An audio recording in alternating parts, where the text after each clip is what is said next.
La cellulose moulée a un bien drôle de nom, mais elle fait partie de votre quotidien, surtout si vous avez une douzaine d'œufs au frigo. La cellulose moulée est une sorte de carton épais qu'on façonne pour créer toutes sortes de contenants, comme les supports à boissons gazeuses qu'on retrouve dans les chaînes de restauration.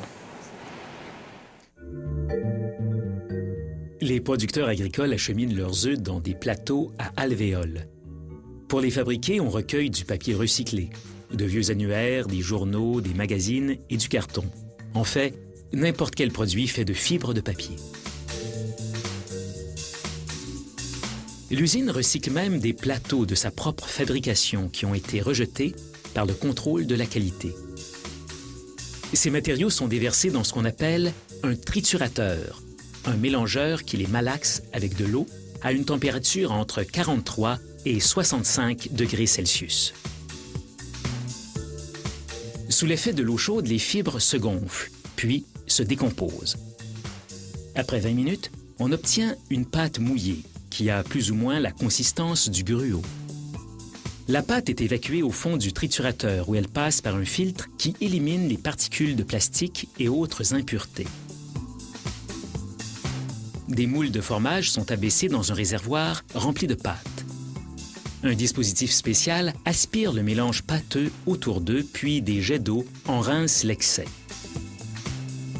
Les plateaux sont récupérés par des moules de transfert qui les font passer des moules de formage à un tapis roulant.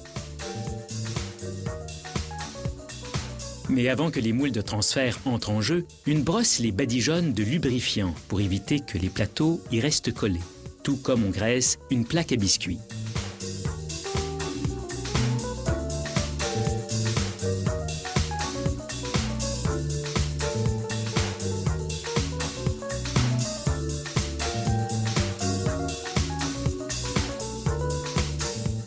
Ces moules sont faits de bronze, de plastique ou d'aluminium selon la durée d'utilité prévue par l'usine. Ils sont couverts de treillis en acier inoxydable. Cela garantit une succion uniforme sur le moule et permet à la pâte de s'y répartir uniformément. Les plateaux humides sont mis à sécher au four pendant 12 minutes à 205 degrés Celsius, ce qui fait évaporer l'eau. Ainsi, les fibres fusionnent et se transforment en matériaux rigides. Quand les plateaux sortent du four, un dispositif culbuteur les renverse pour qu'ils s'empilent les uns sur les autres.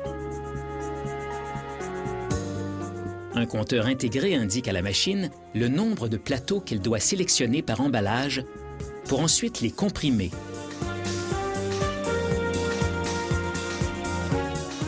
Et les sceller dans une pellicule plastique qui les protège de la poussière. Cette usine utilise des méthodes semblables pour fabriquer des contenants à 4 verres. Tout comme les plateaux, ils sont enfournés pour que la pâte sèche, mais pendant 6 minutes seulement, puisque ce produit est plus petit et plus léger.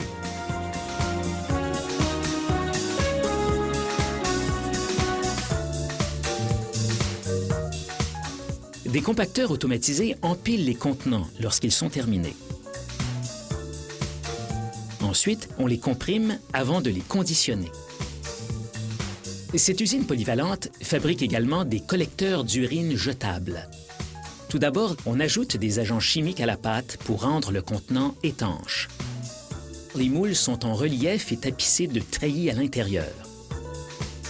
Lorsqu'on les plonge dans le réservoir, un dispositif aspire la pâte à l'intérieur. Une fois les moules sortis, des jets d'eau débarrassent l'excès de pâte du goulot des contenants. Les contenants sont recueillis par des pieux sur un tapis roulant qui les mène à un four. On les sèche à une température plus basse que les plateaux et les contenants à verre, soit 176 degrés Celsius et pendant plus longtemps, environ 30 minutes. Cela permet aux agents chimiques de créer une parfaite étanchéité. Évidemment, les contenants d'urine ne peuvent pas être réutilisés, mais on recycle maintenant les contenants à verre et les plateaux. Une idée bien écologique. C'est comme l'œuf de Christophe Colomb.